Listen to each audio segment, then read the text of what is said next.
পথ দুর্ঘটনা রুখতে রাজ্যে হাই পাওয়ার কমিটির বৈঠকের পর এক সপ্তাহ পার, সচেতনতার লেশমাত্র নেই শহরবাসীর একাংশের মধ্যে।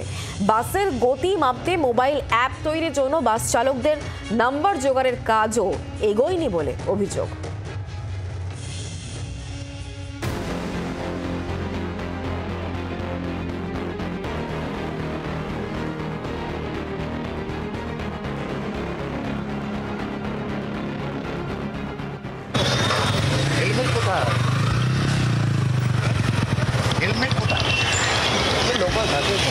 আপনি রাস্তা পার হয়েছেন, মেন রোড পার হয়েছেন, হেলমেট সরি। নিয়ম ভাঙাটাই যেখানে দস্তুর, সেখানে নিয়ম করে লাভ কি? রাজ্য সরকারের হাই পাওয়ার কমিটির বৈঠকের পর কেটে গেল এক সপ্তাহ।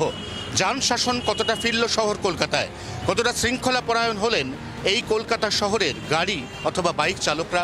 যারা রাস্তা পারাপার করছেন তারাও কি সঠিক নিয়ম মানছেন? 14ই নভেম্বরের হাই পাওয়ার কমিটির বৈঠকে পথ দুর্ঘটনা রুখতে স্ট্যান্ডার্ড অপারেটিং প্রসিডিওর তৈরির পাশাপাশি যান শাসনে কড়া পদক্ষেপ করার সিদ্ধান্ত নেওয়া হয়েছিল। কিন্তু পরিবহন মন্ত্রী ও পুর নগর উন্নয়ন মন্ত্রী ও রাজ্য পুলিশের ডিজি ও কলকাতা বিধাননগরের পুলিশ কমিশনারের উপস্থিতিতে বৈঠকের এক সপ্তাহ পর পথ নিরাপত্তা সেই তিমিরে। প্রকাশ্যে বিধি উড়িয়ে বিপজ্জনকভাবে চলছে যান চলাচল। অনেক বাইক আরোহীর মধ্যেই হেলমেট পরার বালাই নেই। হেলমেট কোথায়? এলাকার মধ্যে তো অ্যাক্সিডেন্ট হচ্ছে, মানে তো আপনার নিরাপত্তার জন্য আপনাকে সাজেশন দিচ্ছে পুলিশ, রাজ্য সরকার। আপনি নিজেকে ভালোবাসেন না? না, একদমই। আমি রোডে উঠলে বা বাইক ড্রাইভ করলে আমি হেলমেটটা পরি, বাট এটা এমনিও ব্যাটারি, এটা খুব বেশি বুঝতে পেরেছি। হ্যাঁ, সেটা নিশ্চয়ই। না, সেটাও ঠিক। মাথায় হেলমেট নেই কেন, এই প্রশ্নের আজব অজুহাত বাইক আরোহীদের। হেলমেট কোথায়? ঘরের বাসে বাড়ি, কিন্তু এটা তো আপনার নিরাপত্তা, আপনার সুরক্ষা, আপনার জীবন, তাহলে করছেন না। হেলমেট থাকে সব সময়। আসলে একবার কাজে বেরিয়েছি তো, এই কাছাকাছি ঘুরছিলাম বলে। কো প্যাসেঞ্জার না, আমরা একসাথে যাই হোক, মানে আপনার সঙ্গে একসঙ্গে রাইড করছেন। সামনে থেকে উঠেছি, খাবার কিনবো, বেরিয়ে যাবো। চলো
করবে, কিভাবে গাড়িটাকে ট্র্যাক করবে, এগুলো ওরা সিদ্ধান্ত নিচ্ছে। কাজ কিন্তু দ্রুতগতিতেই এগোচ্ছে। এটা কালেকশন কিছু এগিয়েছে। ধরুন আপনি টিটো সাহা, আপনি সিটি সাবারবান বাস সার্ভিসের সভাপতি, আপনার কাছে আপনার কটি বাস, সেই বাসগুলির ড্রাইভারদের ফোন নাম্বার, এখনো পর্যন্ত কিছু কি চাওয়া হয়েছে? না, কিছু চাওয়া হয়নি। কি সঠিক নিয়ম মানছেন?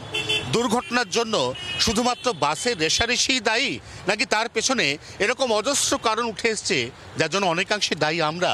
এক সপ্তাহ পরে কলকাতা শহরের হাল হকিকত খতিয়ে দেখে অবশ্যই এই প্রশ্ন উঠছে। জি 24 ঘন্টার জন্য ক্যামেরায় তরুণের সঙ্গে অয়ন, কলকাতা। বাংলার আওয়াজ, বাঙালির আবেগ, জি 24 ঘন্টা।